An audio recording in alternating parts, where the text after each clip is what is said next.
सभी ज्योतिष प्रेमियों के लिए मेरा सादर नमस्कार। मैं डॉक्टर मस्तराम शर्मा, वैदिक ज्योतिष अनुसंधान संस्थान टूटू शिमला। साप्ताहिक भविष्यफल 24 से 31 अगस्त 2026। द्वादश भाव में गोचरीय प्रभाव ग्रहों का राशि के आधार पर मिथुन राशि पर मंगल, कर्क राशि पर गुरु, सिंह राशि पर बुध, केतु और सूर्य, कन्या राशि पर शुक्र, धनु राशि पर चंद्रमा, कुंभ राशि पर राहु और मीन राशि पर शनि रहेंगे। चंद्रमा 25 तारीख को मकर राशि में 3:06 पर सुबह प्रवेश कर जाएगा और 27 तारीख को कुंभ राशि में 1:35 पर जो है दोपहर बाद प्रवेश करेगा और 29 तारीख को मीन राशि में 9:37 पर रात्रि को प्रवेश करेगा। मेष राशि के जातक का स्वामी मंगल अपने से तीसरे स्थान में है। कहीं उच्च पदाभिलाषी नवीन योजनाओं के द्वारा कार्य योजना सफल करने की ओर अग्रसर रहेंगे। मित्रों का सहयोग बढ़ेगा और साथ दाम्पत्य जीवन का स्वामी शुक्र ग्रह की स्थिति अपने से षष्ठ भाव में रहेगी। इसलिए व्यापार और परिवार के क्षेत्र में उलझनों के आ सकती है। उनके निराकरण करने के लिए शुक्र मंत्र का जाप करते रहे। जहाँ चंद्रमा धर्म कर्म की तरफ रुचि बढ़ा रहा है, उपरांत राजपक्ष से मान सम्मान प्रतिष्ठा को देगा और उसके उपरांत कहीं आर्थिक लाभ की ओर संकेत कर रहा है। सौहार्दमय वातावरण बना रहेगा, परंतु 29 तारीख के उपरांत 2 दिन के लिए मेष राशि के जातक के लिए विशेष सावधानी रखनी होगी। वृश्चिक राशि का जातक उसका स्वामी ग्रह शुक्र ग्रह की स्थिति अपने से विशेष करके पंचम भाव में रहेगी। बौद्धिक विकास को रहा है, संतान की तरफ से मान सम्मान प्रतिष्ठा को बढ़वा रहा है। जहां दाम्पत्य जीवन का स्वामी मंगल ग्रह अपने से द्वितीय स्थान में रहेगा, इसलिए परिश्रम के द्वारा आर्थिक लाभ और पारिवारिक संबंधों में बढ़ोतरी करवाएगा और विशेष करके व्यापार से लाभ की प्राप्ति भी होगी।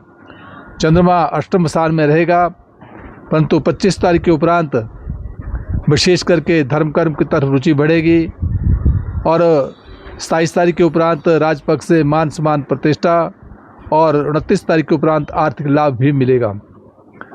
मिथुन राशि का जातक उसका स्वामी ग्रह बुध ग्रह की स्थिति अपने से तीसरे स्थान में है। परिश्रम के द्वारा कार्य क्षेत्र में नवीन योजना बढ़ेगी, शिक्षा के क्षेत्र में लाभ मिलेगा। वहाँ दाम्पत्य जीवन का स्वामी गुरु ग्रह की स्थिति अपने से द्वितीय स्थान में है, इसलिए व्यापार के क्षेत्र में और पारिवारिक के क्षेत्र में विशेष सफलता को प्रदान करवा रहा है। चंद्रमा सप्तम भाव में है। उपरांत 25 तारीख के उपरांत 2 दिन के लिए विशेष ध्यान रखना होगा और 27 तारीख के उपरांत धर्म कर्म की तरफ रुचि और 29 तारीख को राजपक्ष से मान सम्मान और प्रतिष्ठा को देगा। कर्क राशि का जातक उसका स्वामी ग्रह चंद्रमा ग्रह की स्थिति अपने से षष्ठ स्थान में रहेगी। राशि पर गुरु विशेष सफलता की ओर संकेत कर रहा है, संतान का लाभ देगा और भाग्य उदय होने की ओर भी अग्रसर रहेंगे। दाम्पत्य जीवन का स्वामी शनि ग्रह अपने से नवम भाव में रहेगा, जो राशि से नवम भाव होने के कारण जो है परिश्रम के द्वारा धर्म कर्म की तरफ रुचि बढ़ाएंगे, तो व्यापार और पारिवारिक के क्षेत्र में विशेष सफलता मिलेगी। और साथ चंद्रमा 25 तारीख के उपरांत दाम्पत्य जीवन में आएगा, व्यापार और पारिवारिक का सुख सुविधाओं को देगा। 27 तारीख के उपरांत 2 दिन के लिए जातक के लिए सावधान रखनी होगी और उपरांत 29 तारीख के उपरांत समय अनुकूल होगा, धर्म कर्म तरफ रुचि बढ़ेगी। सिंह राशि का जातक उसको स्वामी ग्रह सूर्य ग्रह की स्थिति केतु के साथ है, इसलिए कहीं गुप्त रोग से विशेष सावधानी रखनी होगी। दाम्पत्य जीवन का स्वामी शनि अपने से अष्टम में रहेगा, इसलिए व्यापार और पारिवारिक के क्षेत्र में कुछ उलझने आ सकती है। शनि संबंधी मंत्र का जाप करते रहे तो हितकर रहेगा। जहाँ चंद्रमा की स्थिति बनी हुई है, चंद्रमा पंचम भाव में होगा, बौद्धिक विकास देगा। उपरांत 25 तारीख को षष्ठ भाव में जाने के कारण स्वास्थ्य का ध्यान रखना, और 27 तारीख के उपरांत कहीं पारिवारिक और व्यापार के क्षेत्र में विशेष सफलता देता है, परंतु 29 तारीख के उपरांत कहीं यात्राओं से सावधानी रखनी होगी।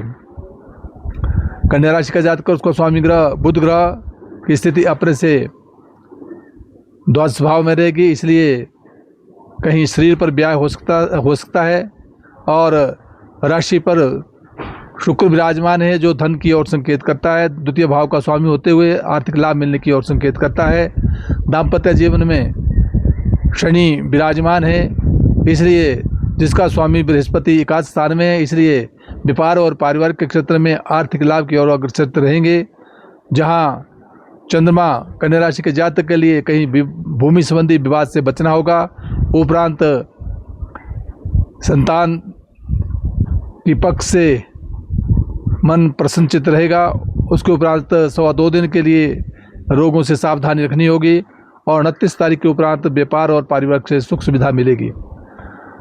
तुला राशि का जातक, उसका स्वामी ग्रह शुक्र ग्रह की स्थिति अपने से द्वादश भाव में रहेगी, इसलिए द्वादश भाव में होने के कारण विशेष करके शरीर पर व्याय होने की संभावना बनती है, विशेष ध्यान देना होगा। वहाँ दाम्पत्य जीवन का स्वामी मंगल ग्रह की स्थिति अपने से नवम भाव में धर्म कर्म में है, इसलिए धर्म के स्थान में होने के कारण जो है ईश्वर के प्रति श्रद्धा भाव के साथ आगे बढ़ेंगे तो व्यापार और परिवार में विशेष सफलता देगा। 25 तारीख के उपरांत विशेष सफलता की ओर संकेत कर रहा है। राजपक्ष से मान सम्मान प्रतिष्ठा प्रोन्नति के योग बन रहे हैं, और 25 तारीख के उपरांत कहीं आर्थिक लाभ की ओर संकेत कर रहा है, विशेष ध्यान देना होगा। वृश्चिक राशि का जातक, उसको स्वामी ग्रह मंगल ग्रह की स्थिति अपने से विशेष करके अष्टम भाव में रहेगी। अष्टम भाव में होने के कारण जो है विशेष शारीरिक स्वास्थ्य का विशेष ध्यान रखना होगा, चोट इत्यादि से बचना होगा। चंद्रमा द्वितीय स्थान में रहेगा, जो धन का आगमन कराएगा। उपरांत चंद्रमा तीसरे स्थान में चला जाएगा, जो कहीं नवीन योजनाओं की ओर संकेत कर रहा है। मित्रों का सहयोग बनेगा, यात्रा हो सकती है, और उसके उपरांत कहीं वाद विवाद से भी बचना होगा। धनुराशि का जातक, उसका स्वामी ग्रह गुरु ग्रह की स्थिति अपने से विशेष करके अष्टम भाव में रहेगी, परंतु उच्चस्थ है, इसलिए मान सम्मान प्रतिष्ठा और दाम्पत्य जीवन में मंगल का होना कहीं पारिवारिक संबंधों में और व्यापार के क्षेत्र में कुछ उलझने आ सकती है, इसलिए मंगल मंत्र का जाप करते रहा तो अच्छा रहेगा। चंद्रमा 25 तारीख को जब द्वितीय स्थान में चल जाएगा तो धन का आगमन कराएगा। उपरांत नवीन योजनाएं बनेगी, उसमें लाभ की ओर अग्रसर रहेंगे।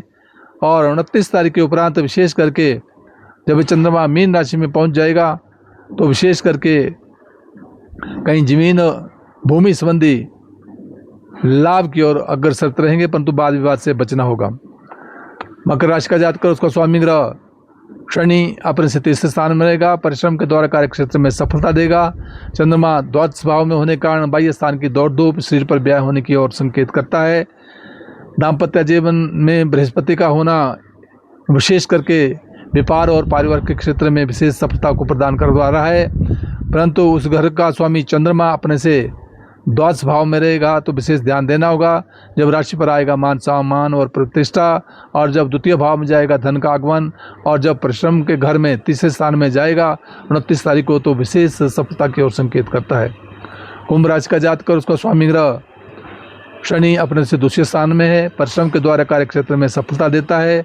एकादश स्थान में चंद्रमा लाभ की ओर अग्रसर रहेगा, परंतु 25 तारीख के उपरांत 2.25 दिन के लिए बाह्य स्थान की दौड़ धूप से बचना होगा, ब्याह होने की संभावना बनती है। और 27 तारीख के उपरांत जब ये राशि पर ही आ जाएगा तो मान सम्मान प्रतिष्ठा को देते हुए अग्रसर रहेंगे, और उसके उपरांत जब ये द्वितीय भाव में जाएगा 29 तारीख को तो धन का आगमन भी करवाएगा। मीन राशि का जातक, उसका स्वामी ग्रह गुरु ग्रह की स्थिति अपने से विशेष करके पंचम भाव में रहेगी। संतान का सुख मिल सकता है, धर्म कर्म की तरफ विशेष रुचि बढ़ेगी, मान सम्मान और साथ भाग्य उदय होने की ओर संकेत करता है। जहाँ चंद्रमा की स्थिति बनी हुई है मीन राशि के जातक के लिए, वो अपने से 10वें भाव में रहेगा। राजपक्ष से मान सम्मान प्रतिष्ठा। जब ये एकादश स्थान में जाएगा तो आर्थिक लाभ की ओर संकेत करता है। और जब ये द्वादश भाव में जाएगा तो 27 तारीख के उपरांत कहीं बाह्य स्थान की दौड़ धूप से बचना होगा, ब्याह होने की ओर संकेत करता है। और जब 29 तारीख को राशि पर आएगा, मान और सम्मान और प्रतिष्ठा को देगा। जिन जिन भाव का जो स्वामी बनता है उन भाव के स्वामी का मंत्र जाप करते रहे, हित कर रहेगा। जय हिमाचल, जय भारत।